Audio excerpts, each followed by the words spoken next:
Olá, no vídeo de hoje você vai aprender passo a passo como utilizar a nova função LET do Excel. Logo após a vinheta, a gente começa.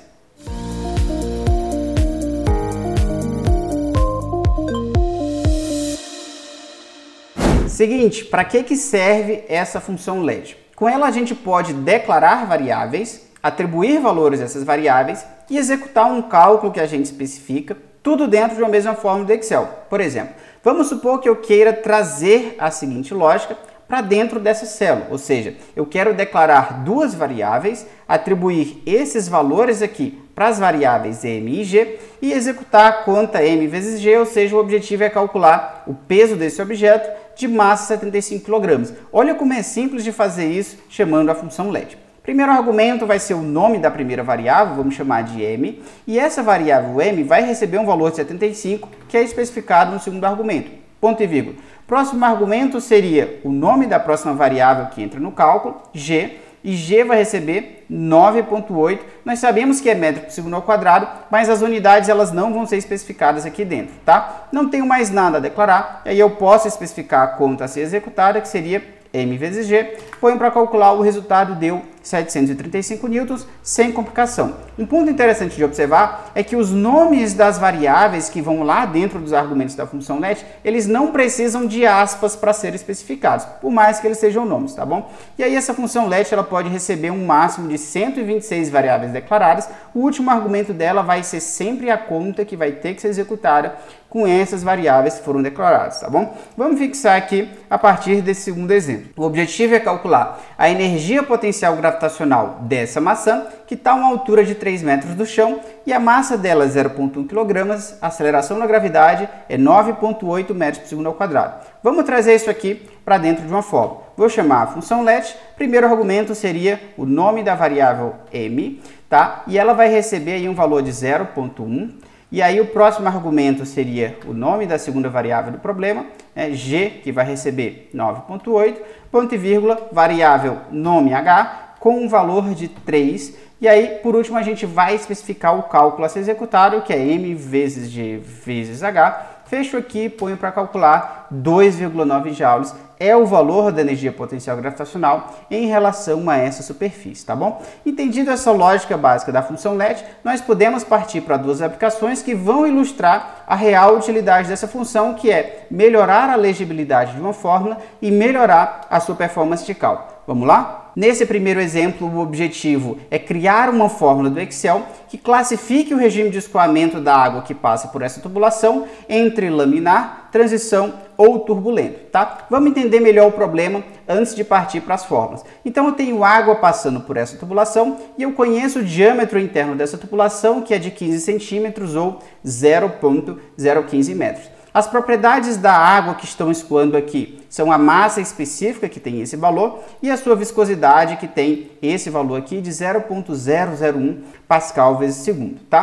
Para classificar o regime de escoamento da água, é necessário calcular um parâmetro adimensional chamado de número de Reynolds, ou seja, essa variável Reynolds aqui, ela pode ser obtida por meio dessa conta que leva em consideração a massa específica da água, o diâmetro da tubulação e a viscosidade da água, e além de tudo isso, leva em consideração a velocidade de escoamento da água, que vai variar em cada uma dessas condições, ou seja, para cada uma dessas condições, nós temos um número de Reynolds diferente, e aí dependendo do valor desse número de Reynolds, se ele é menor ou igual que 2100, o escoamento é classificado como laminar. Se ele está entre 2100 e 4000, o escoamento é de transição, maior ou igual a 4000, o escoamento é turbulento. Vamos resolver esse problema sem a função LET e com a função LET para fazer uma comparação.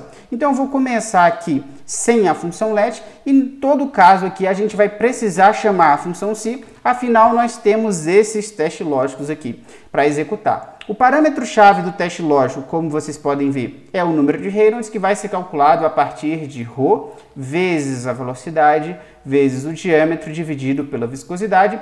Como a massa é específica, a viscosidade e o diâmetro são fixos, eu vou selecionar as referências dessas variáveis, pressionar F4 no meu teclado para fixá-las e não ter problema na hora de arrastar a fórmula.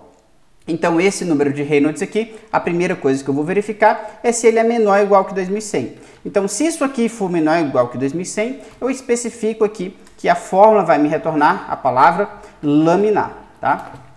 ponto e vírgula. Se não for menor ou igual que 2100, é porque o escoamento vai ser de transição ou turbulento. E aí a gente precisa verificar isso chamando uma nova função psi. Então eu vou copiar o cálculo do número de Reynolds, afinal ele vai precisar ser executado novamente, e perguntar aqui para a função psi se isso aqui é maior ou igual que 4000. Ou seja, eu estou executando esse último teste lógico. Caso isso seja verdadeiro, a função vai me retornar aqui a classificação turbulenta. Se não, é porque necessariamente o Reynolds vai estar entre 2100 e 4000, portanto a gente teria escoamento de transição. Fecho aqui todos os parênteses, ponho para calcular e realmente o resultado está certo. Ó, laminar, laminar, transição, transição e 3 condições aqui de escoamento turbulento. Agora, essa fórmula aqui, ela está extensa e ela pode ter a sua legibilidade melhorada utilizando a função LED. Além disso, se vocês observarem, o cálculo do número de Reynolds foi executado 2 vezes. Sempre que um mesmo cálculo foi executado várias vezes dentro de uma função,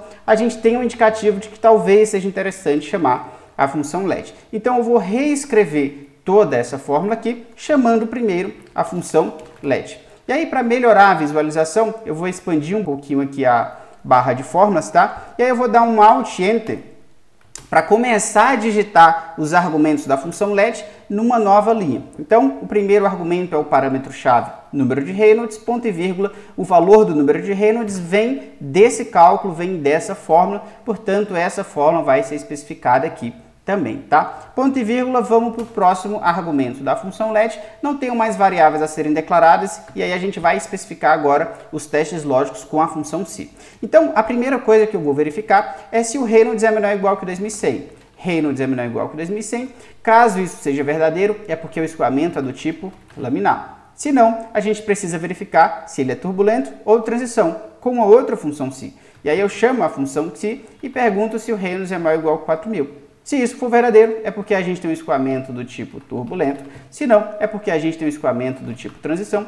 Afinal, esse se é o valor se falso do fio de fora. E aí, se ele não é nem turbulento, né? Se isso aqui não é obedecido e isso aqui não é obedecido, é porque necessariamente o Reynolds vai estar entre 2100 e 4000, tá? Fecho esse parênteses, Alt Enter, vou fechar o parênteses da função LED. E aí vocês conseguem visualizar que o cálculo ele está sendo executado da mesma forma, ou seja, o gabarito é o mesmo, mas existe uma melhor legibilidade nessa sintaxe aqui em comparação com a sintaxe anterior. A fórmula ficou muito mais enxuta. Além disso, o número de Reynolds ele não foi calculado 2 vezes aqui. Antes ele estava sendo calculado 2 vezes. Na realidade, ele foi calculado uma vez no começo da função LED e ele foi atribuído à variável Re. Tá? E essa variável Re é quem está controlando os testes lógicos, ou seja, em vez de 2 cálculos, a gente está fazendo um cálculo. E aí, se a gente tivesse de executar essa conta para milhares de linhas dentro da planilha, esse passo que parece muito simples, de 2 cálculos para um cálculo, faria muita diferença no tempo de execução, tá bom? Vamos fixar aqui com a última aplicação. Nesse último caso, nós temos aqui uma planilha com valores de taxa de câmbio, ou seja, são equivalências do dólar americano para o real brasileiro, mês a mês, para diferentes condições de ano que vão de 1995 até 2021, tá bom? O objetivo da planilha é bem simples, eu quero selecionar aqui, por exemplo, um certo valor de ano, vamos colocar 2018, e um certo mês, vou colocar aqui o mês de fevereiro, e aqui dentro dessa célula tem uma fórmula que vai me retornar a cotação nessas condições, ou seja, fevereiro de 2018,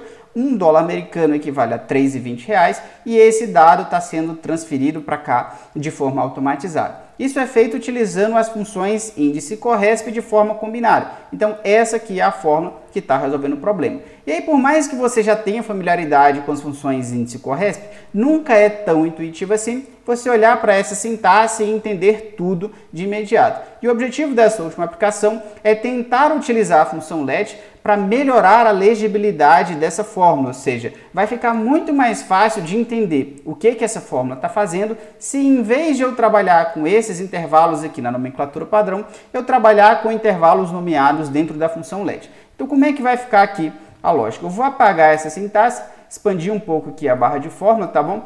E aí eu vou chamar a função LED, tá? Alt Enter para começar a escrever na próxima linha e eu vou declarar várias variáveis aqui dentro. A primeira vai se chamar ano e ela vai receber o valor desse dado aqui da célula C3, que é mutável conforme o menu. Então, se o usuário seleciona um ano diferente, esse valor do ano vai ser passado para essa variável, tá?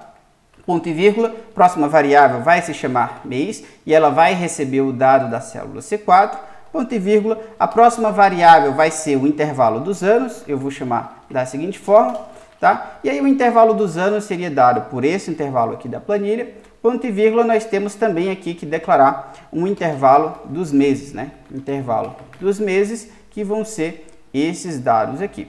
E aí, por último, nós temos um intervalo, seriam as taxas de câmbio, né? Que seriam as taxas de câmbio, e essas taxas de câmbio seriam todos esses valores aqui, né? Afinal, nós temos diferentes condições de ano, diferentes condições de mês. Preste atenção como fica muito mais simples de entender a lógica agora que eu tenho esses intervalos nomeados.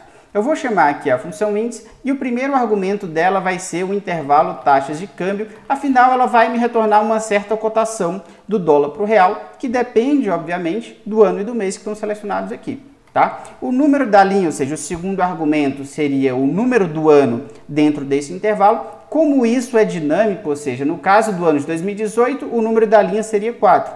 Se fosse 2017, seria 5. Isso aí precisa variar conforme o dado do menu. Então, vou chamar aqui a função corresp e pedir para ela procurar esse dado aqui, ou melhor, eu vou chamar aqui a variável ano dentro do intervalo de anos, e essa busca vai ser feita de forma exata, tá? O que essa função corresp está fazendo? Ela vai me retornar a posição desse ano aqui, ou seja, do dado da célula C3, dentro do intervalo anos. E essa posição aqui vai ser passada para a função índice para que ela consiga entender qual é a taxa de câmbio que ela vai retornar. Então, no ano de 2018, a posição seria a posição 4 aqui dentro, tá? Por último, qual que é a posição da coluna, né? A posição da coluna, o número da coluna, ele vai depender do mês aqui. E aí, como ele vai depender do mês, eu vou chamar de novo uma nova função corresp para me retornar aí qual é a posição da variável mês dentro da matriz intervalo mês, tá? E essa correspondência, essa busca vai ser feita de forma exata. Então, por exemplo, no mês de fevereiro, ele ocupa a segunda posição aqui dentro dessa matriz. E aí, o que a função índice ela vai retornar no final das contas? Ela vai me retornar um dado da matriz taxas de câmbio, e aí a posição do ano 2018 é a posição 4, mês de fevereiro 2. Então ela vem para cá, linha 4 e a coluna 2, e ela me retorna o valor de tudo isso, tá? E aí eu estou fechando aqui os parênteses para não ter problema na hora de calcular. Vou fechar o parênteses da função let e aí fica muito mais fácil de você entender a lógica olhando para isso aqui, saber o que é que cada corresp está fazendo, saber o que é que a índice faz, do que olhando para aquela primeira sintaxe com os intervalos que estavam recebendo aí os nomes padrão do Excel, tá? Põe para calcular, o resultado está funcionando certinho, então eu vou trocar aqui para o mês de julho, vou trocar aqui para o ano de 2020, a taxa de câmbio é de que $1 equivale a R$ 5,19, R$ 5,19. De novo, funciona da mesma forma, porém com uma legibilidade muito melhor, tá bom? Essa era a ideia que eu queria passar para vocês nesse vídeo. Se você gostou, não esquece de curtir, de se inscrever no canal e de ativar o sininho também. Qualquer dúvida, fique à vontade para deixar aqui nos comentários. É isso, um abraço e até a próxima.